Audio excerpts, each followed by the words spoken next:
Veja o que Landim falou sobre 2019 e sobre Jorge Jesus. Foi um ano importante, né? Que foi para a história do clube, né? Foi um ano que a gente estava chegando e, na verdade, a gente começou um processo de transformação do clube, eu diria que em todos os aspectos, né? Acho que foi um ano fantástico, mágico no futebol, mas também foi o início de uma transformação no clube, na área social do clube, muito importante. Quem frequentava o clube naquela época e quem frequenta o clube hoje sabe que é completamente diferente. A gente começou a resgatar também os esportes olímpicos, porque o Flamengo é mais do que futebol. A gente começou a fazer o Flamengo de novo forte em uma série de esportes que o Flamengo tinha praticamente abandonado, né? E na parte financeira, que é o que dá suporte para tudo aquilo, né?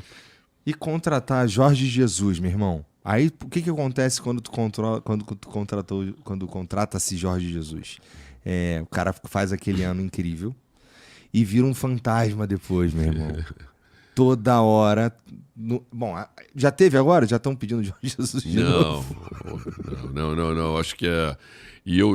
Nós estamos lá agora com o Felipe Luiz e eu acho que o Felipe Luiz tem tudo para ser um técnico para ficar muito tempo no Flamengo. Cara, que legal ouvir isso daí, cara. Porque o Flamengo tem uma característica interessante que é essa de dar certo com os técnicos meio que porra, Da casa, o né? Andrade. Da casa. Pois é.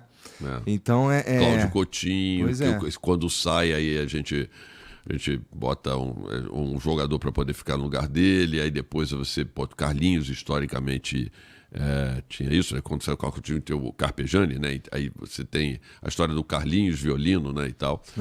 Tem vários técnicos famosos do Flamengo que foram campeões no clube, que foram jogadores do clube, né? Bom, mas aí voltando um pouquinho lá pro Jorge Jesus. Vamos lá. Pô, cara, o que tu sente toda vez? Assim, rola. Putz, vamos lá. Rolou pressão, né? Teve o lance. Vai mudar de técnicos, vem todo mundo. Pô, Jorge Jesus. Obviamente, por causa de 2019. Primeiro que se eu sou ele, eu não venho, não, sinceramente. Porque a chance de não ser um 2019 é gigantesca, né? Porque, sei lá, é simplesmente outro momento, é diferente, né? E aí eu preferiria me manter no lugar, no patamar de ídolo, de certa forma, e deixar quieto desse jeito. Mas enche o saco o tempo inteiro, a torcida deve perturbar e em que medida essa pressão da torcida aí realmente penetra na decisão, na tomada de decisão, para ir atrás ou não de uma pessoa como Jorge Jesus, por exemplo? Entendi.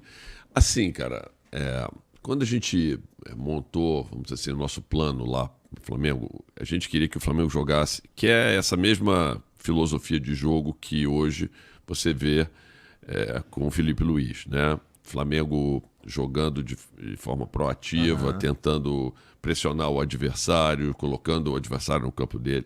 Mas assim, tem um choque de realidade. A gente, quando chega lá e olha para o nosso plantel, a gente sabia que a gente ia precisar reforçar o nosso plantel para poder propor o jogo da forma com que o Flamengo passou a propor o jogo com o Jorge Jesus.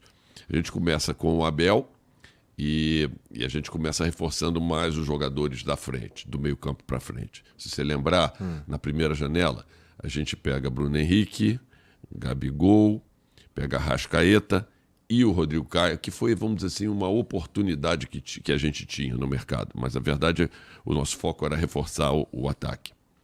Muito bem.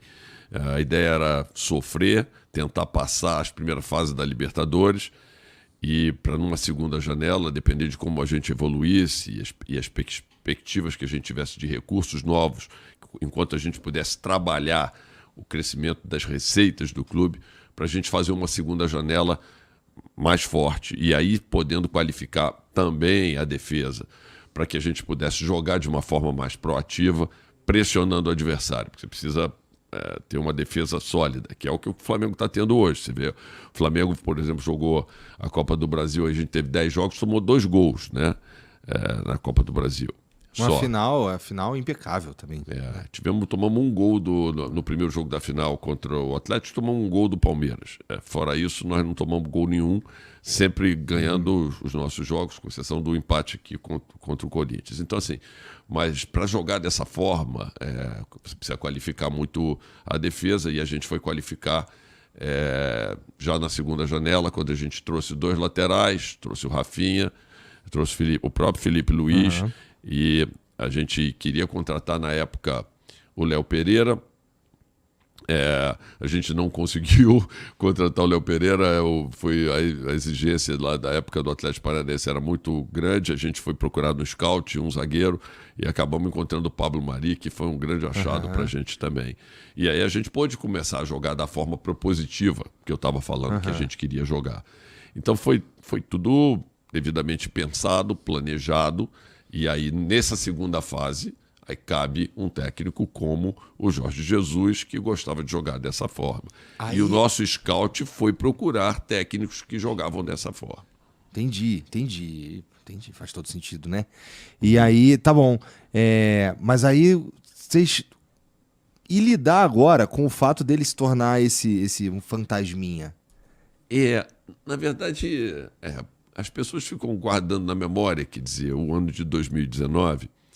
e que foi um ano mágico, realmente. Mas, para ser sincero com você, e eu não estou com isso querendo diminuir em nada o trabalho do Jorge Jesus, que foi um trabalho excepcional, fantástico no Flamengo, mas a competitividade, na minha maneira de ver, do futebol brasileiro como um todo em 2019 era muito menor do que é hoje, por vários fatores. Hoje a gente tem SAFs que fazem um investimento muito maior, um nível de investimento muito grande, e com isso conseguem trazer jogadores muito mais qualificados, na média, para poder atuar no Brasil, né? A própria forma com que a gente propôs o jogo lá em 2019, em que a gente usava linhas altas, marcando a saída de bola dos outros times. Se você for ver, como a grande maioria dos times... quando perdia a bola, ele recuava e ia receber o seu adversário no seu campo, marcando o adversário no seu campo. Era essa a forma de fazer. Então, assim, foi meio que uma surpresa a forma do Flamengo jogar para muitos dos clubes que jogavam contra o Flamengo. O Flamengo começou a pressionar a saída de bola deles lá no campo adversário. E quando tu via acontecendo, o que tu sentia? Acho muito legal. Porra, ainda mais que a gente ganhava os jogos todos. Praticamente enfileiramos um monte de vitória. Foi bom demais. Mas a verdade é que hoje... praticamente quase todos os clubes da Série A, por exemplo, jogam dessa forma.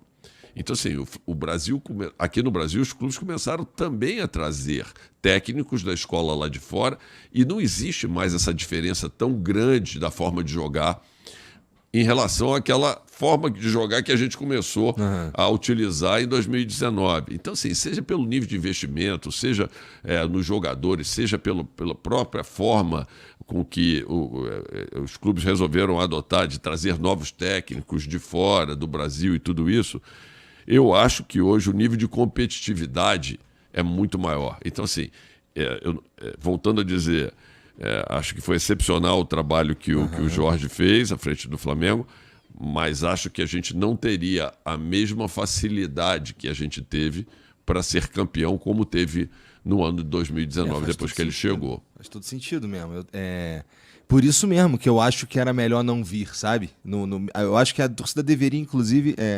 Bom, quem sou eu falar pela torcida, né? Eu, como torcedor, eu sinto que, tá bom, eu prefiro que ele fique nesse lugarzinho aqui, que é um sentimento bom e não tem risco. Sabe quando tu não quer que saia o segundo filme do teu filme favorito? Deixa quieto ali, pô.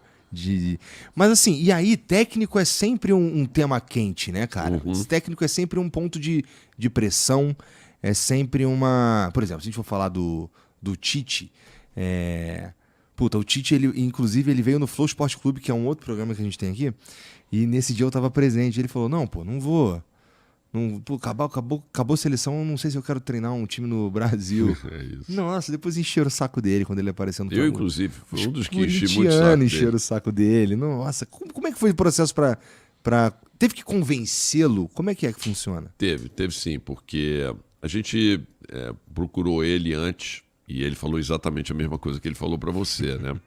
E eu tinha conhecido o Tite na seleção brasileira em 2019, porque eu fui escolhido lá pela CBF, eles me convidaram para ser o chefe da delegação do Brasil na Copa América. Tá. E ali eu tive um relacionamento próximo do Tite durante muito tempo. Ele ficou na seleção lá, e toda vez que eu encontrava com ele na CBF, eu brincava com ele. Né? Ele disse, ó, vamos reeditar a nossa dupla vencedora, que na verdade foi o último título que o Brasil ganhou, né? Foi em 2019. Falei, olha, a gente vai reeditar a nossa dupla vencedora. Mas ele estava na seleção e tal. Quando ele sai da seleção, eu peço para entrar em contato lá com o empresário dele, com o Gilmar Veloce, e para a gente tentar... Aí a gente recebeu essa resposta, e o tempo foi passando. E aí, quando houve o período em que a gente tomou a decisão de trocar o técnico lá, que a gente tinha o Sampaoli, a gente voltou para cima dele. E a resposta dele foi a mesma, né? Ele falou, pô, vou tirar um ano sabático e tal. Pô, esse ano nós estamos ainda em 23, ainda não terminou o ano e tal. Então, assim, eu estou pensando só em fazer alguma coisa a partir do ano que vem. Aí o jeito foi fazer o seguinte, eu cheguei para ele e falei, mas vem cá, quem é que está te convidando para o ano que vem? Para esse ano? Estou te convidando para o ano que vem. Ele falou assim, pô, mas eu pensei que você estava falando para eu assumir o clube agora. Eu falei, eu tô, mas eu preciso de você agora para que você conheça o elenco e me ajude a planejar bem o ano que vem. Entendi. Aí ele falou, pô, você pegou, agora você pegou, entendeu? A argumentação foi essa, entendeu? Para ele vir um pouco mais cedo no final do ano, para ele já vir olhando o elenco e já vir programando e preparando o elenco para o futuro. Então, foi assim, mais ou menos, que a gente fez. E foi muito bom, porque aí a gente fez a janela de janeiro já, com ele participando das discussões, das escolhas, tudo isso, e já planejando a pré-temporada, que foi muito importante. Tanto que a gente chega ao final do Campeonato Carioca muito bem e tal, e consegue a classificação lá na fase de grupos para Libertadores, tudo isso.